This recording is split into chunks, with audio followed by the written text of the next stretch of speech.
brutally and viciously murdered by Terry Lynn McClintock and her boyfriend in a sexually motivated killing. Currently, McClintock lives in a townhouse-style jail in Ontario in medium security. That jail also houses a mother-child program. When I visited there, I was appalled to see that there were children in that jail at that security level in the townhouse-style complex. How could this Liberal government allow child killers in the same jail as children? Yeah, that's actually pretty messed up. The Honourable Minister for Public Security. Mr. Speaker, the safety of children who participate in this long-standing mother-child program is obviously a top priority for the Correctional Service. There are rigorous eligibility criteria in place to participate in this program. It includes child welfare screening completed by Provincial Family Services, as well as ensuring that people residing in the mother-child living unit have not been convicted of any offence against a child. Mr. Speaker, my colleague knows this program has been in existence for 24 years, and no child has ever been harmed in any way during this program's implementation. Okay, well, that's good to know, I guess.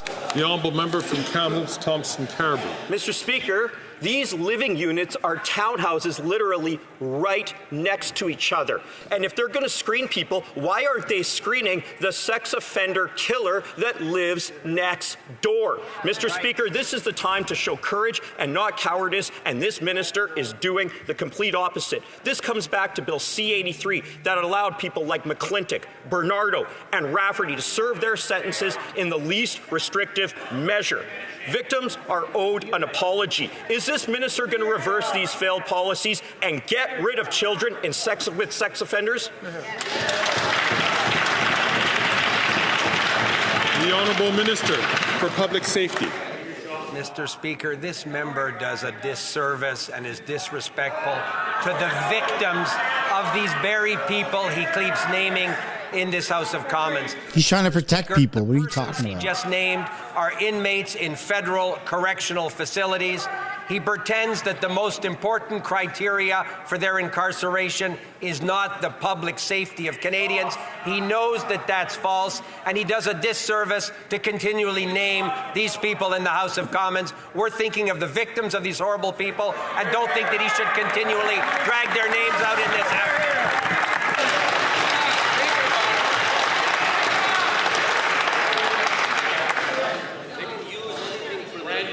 The Honourable Member from Peterborough-Kawartha. Tori Stafford was 8 years old when she was lured from school by a monster. Tori never made it home. She was beaten, tortured, sexually assaulted, and murdered by Terry Lynn McClintock and Michael Rafferty. Today, Terry Lynn McClintock lives in a cozy townhouse with free access to the mother-child program. Yes, you heard that correctly. A child killer has free access to children in prison. In what universe is this okay?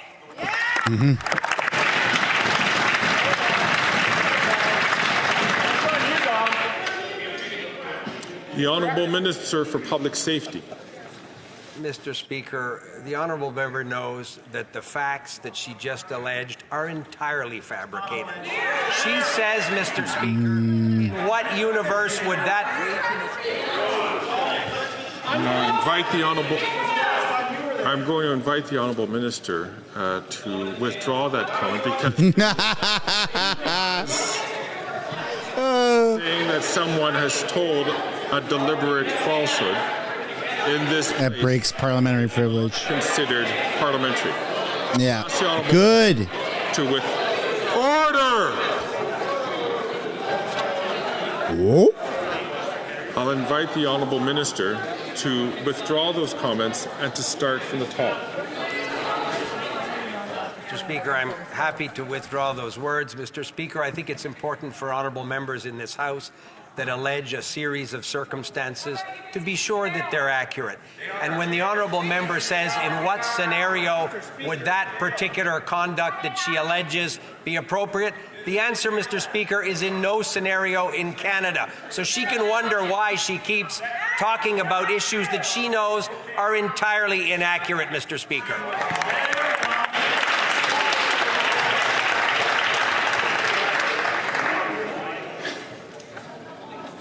I'm going to ask the honourable member from Kamloops, Thompson, Caribou to please not take this is for the second time today, and I'd ask him not to take the floor unless recognized by the Speaker, which he has been for questions. Speaker, the cost of living is up and Canadians can't keep up. Meanwhile, oil and gas CEOs pollute our planet. They gouge Canadians, all while raking in billions in profits. The Liberals have let Canadians down. This past week in Victoria, Common Horizon hosted a Make Them Pay town hall, calling on this government to make rich CEOs pay what they owe. So will the Liberals listen to Canadians and finally put an excess profits tax on big oil and gas?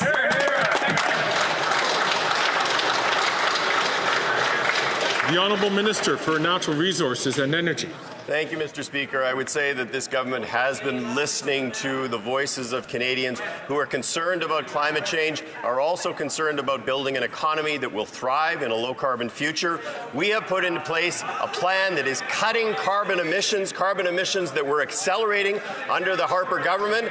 It is just a shame that the NDP has abandoned its commitment on climate change, walking away from the price on pollution, over 100 million tons of excess emissions because of a decision they made to collaborate with the leader of the Conservative Party of Canada. On this side of the House, we believe climate change is real, and we are going to... Maybe if they were trying to fight climate change in Palestine. The member for Hamilton Centre. Mr. Speaker, nobody believes this faux aggressive Liberal government because they bought a pipeline. But back to the question at hand. Just 10 kilometers... Look at him with his watermelon pen. The Ottawa Food Bank is overwhelmed. And last month, like food banks across the country, it saw the highest number of visits than ever before. The cost of living is up, and more people who never thought they would need a food bank need one now. The Liberals have let people down, and the Conservative cuts are only going to make things worse. It is our NDP plan to remove the tax on grocery items, diapers, and food clothing that will finally bring some relief. So will they finally act for Canadians? The Honourable Minister for Families, Children and Workforce Development. When I and Social visit Development. food banks and I speak to volunteers here in Ottawa and across the country, they share with me not only the pride and the importance of what they're doing, but they also share with me the importance of the Canada Child Benefit and how it impacts the families that they serve. Not only the Canada Child Benefit, Mr. Speaker, but also moving forward with the National School Food Programming, ensuring that kids at school have access to food when they need it. I won't be lectured by the Conservative MPs when time after time... The Honourable Member from Kings Hants. It has been widely reported that Conservative MPs have written to the Minister of Housing advocating for their communities to receive federal funding for new housing. And that's exactly what MPs should do. But what is shocking is that the Conservative... I'm going to ask the Honourable Member from Miramichi Grand Lake, please, not to take the floor unless recognized. I'm going to ask the Honourable Member from Kings Hants to start again. Speaker, it has widely been reported that Conservative MPs have written to the Minister of Housing advocating for their communities to receive federal housing money, and that's exactly what MPs should do.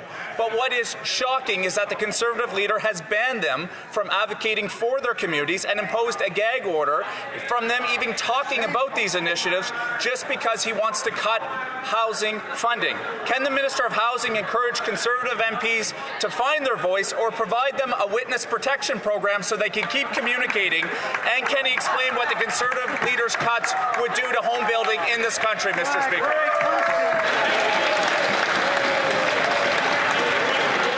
The Honourable Minister for Housing, Infrastructure and Communities.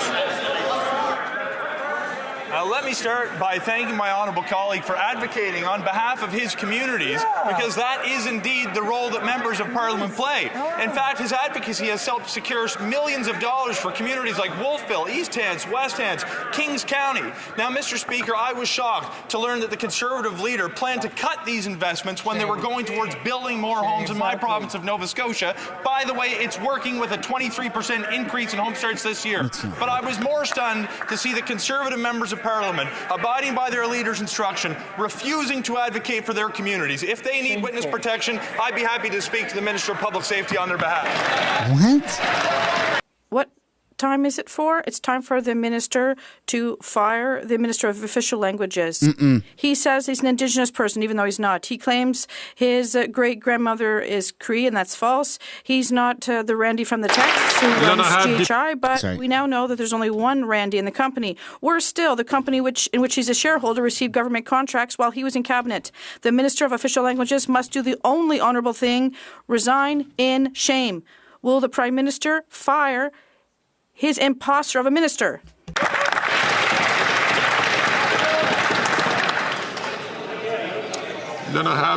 The Honourable Government House Leader. Thank you, Mr. Speaker. The Minister has answered this question. He has said what he said at committee. Yo, there's something seriously wrong with these people. This is absolutely false. This is a war. This is a war on democracy. Need to stop these partisan and political games. They don't lead us anywhere. They need to respect this place and allow it to return to work and to make sure we can all do the work that Canadians have sent us here for. Shut the hell up. I would ask everyone once again to be very judicious in the choice of the word. Sorry about screaming. The Honourable Member for Mégantic-L'Érable. Mr. Speaker, the Minister of Official Languages is not only an imposter, he's a chameleon. He will stop at nothing to advance his own interests. Suddenly, he's the journalist and political commentator at Radio Canada and Les Affaires, even though he's never written a single article. Then there's all the other Randys. The Indigenous Randy, the Randy who isn't him, the business partner Randy, the text message Randy. Sorry. I keep interrupting the member, but now he's skating on the other side of the line. He's referring to the first name of a minister, and, well, regardless, he's made 5 references to this, and this is not okay. So I ask the honourable member to find another way of asking his question, and I ask him to start his question again, please. Mr. Speaker, there's a quite simple way to end the use of the name Randy in this House, to use the name of the other Randy. It's if the Prime Minister would fire the Minister of Official Languages. When will the Prime Minister end this big masquerade and fire all the Randys? He could even hit a home run by just firing the Minister of Official Languages. Will the Prime Minister fire this imposter of a Minister of Official Languages?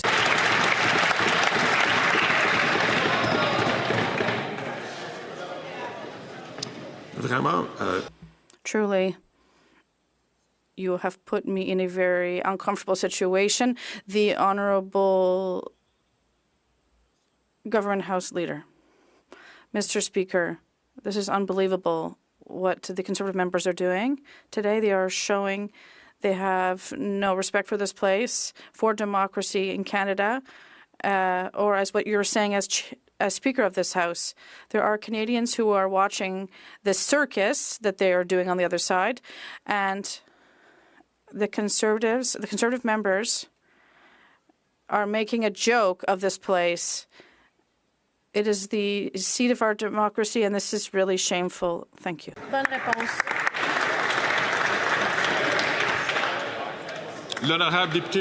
The Honourable Member for La Prairie. Radio Canada has obtained documents proving that the CRA has known for months that it is a veritable sieve when it comes to fraud. Since November 2023, it has known that fraudsters were receiving fake tax refunds. But instead of sounding the alarm, the CRA is covering it up. It hides from taxpayers the fact that over $100 million has been stolen from them this year. It hides from them the fact that 31,000 of them have had their personal information stolen. And instead of trying to fix this, it has decided to hunt down their employees to silence whistleblowers. Will the minister clean house as necessary? The Honourable Minister of National Revenue. Thank you, Mr. Speaker. What my colleague is saying is false. We've hidden nothing. As soon as there is information that is learned about potential fraud, I can assure you that we take this situation very seriously, that the persons involved are immediately questioned, their accounts are blocked. We identify the fraudsters and there are other consequences. And we report to the Treasury Board and to the Privacy Commissioners, among others. Thank you. The Honourable Member for La Prairie.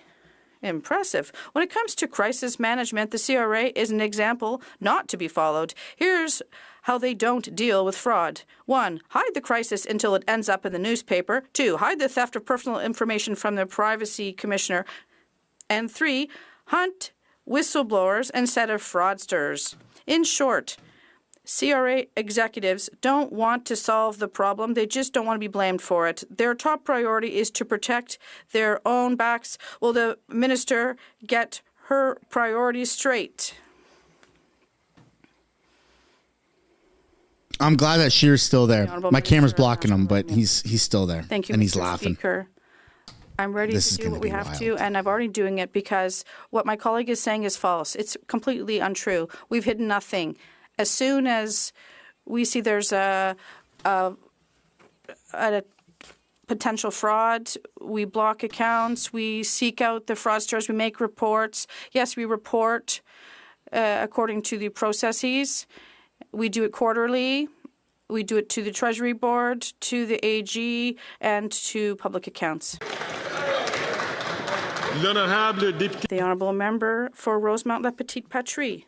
Mr. Speaker, the cost of living is up, rents are up, groceries are up, and the Liberals have turned their backs on everyone. The Conservatives are going to be cutting everywhere, and it's going to make people's lives even more expensive. Quebecers need better than this. They deserve a break. The NDP is proposing to remove the GST on groceries, on heating bills, internet, cell phones, and for once, we're going to make big, rich CEOs pay. Will the Liberals to have the courage to do this? The Honourable Minister.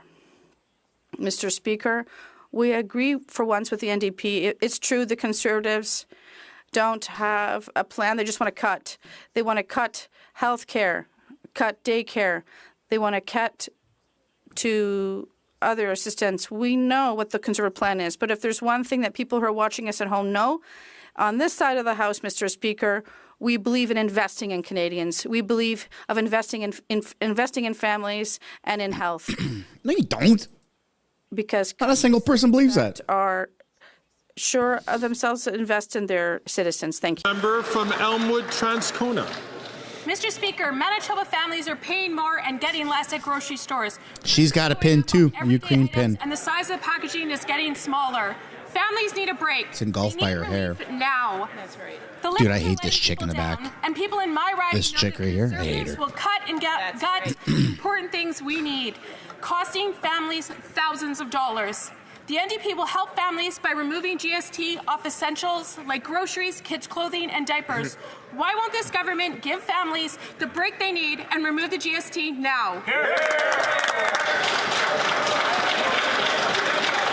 The Honourable Minister for Families, Children and Social Development. Our Liberal government has been working to help families put food on the table and in their kids' lunch boxes. We know the Conservative leader will pursue dangerous cuts The difference couldn't be more stark, Mr. Speaker. While Liberals work to ensure kids have food, Conservatives will cut these programs that Canadian families are relying on. I don't know what the Conservatives leader's obsession is with these dangerous cuts, Mr. Speaker.